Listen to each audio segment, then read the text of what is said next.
البودنج الجيلي دوت معمول بطريقه حلوه وسهله وبسيطه، هتعجبك جدا وكمان منعشه جدا كده في الصيف وطريه كده ومترطب كده على القلب كده، جميله جدا. جربيها وقولي لي رايك فيها ايه في التعليقات لانها بجد حلوه قوي. هجيب باكو جيلي فراوله وهحط عليه كوبايه ميه سخنه تكون بتغلي، وهدوب المكون حلو قوي مع الميه السخنه، وهبدا انزل عليه بكوبايه ميه ساقعه متلجه، واحطه بقى ايه في اي بايركس، صينيه عاديه، اي قالب عندك، ودخليه التلاجة. اول ما يمسك معاكي كده في التلاجة هتبداي تجهزي بقيه شغل ايه الوصفه. هجيب باكو بسكوت كده، اي نوع بسكوت ساده، وهحطه على الجيلي بعد ما جمد معايا فوق الوش. بس وصفته سهله جدا بسيطه، ما فيهوش اي مكونات ولا اي حاجه، وسهل ومن غير فرن، وطعمه بجد حلو قوي.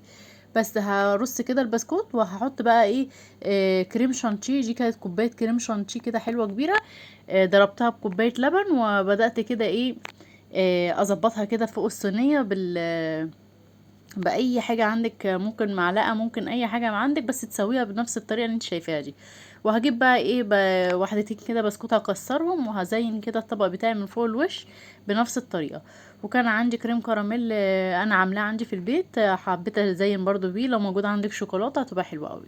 بس وجربي بقى بنفس الطريقه، لان بجد وصفتها حلوه وسهله وبسيطه وهتعجبك قوي، وكمان مكوناتها بسيطه جدا. عايزه لايك وشير للفيديو، وقولي رايك فيه في التعليقات.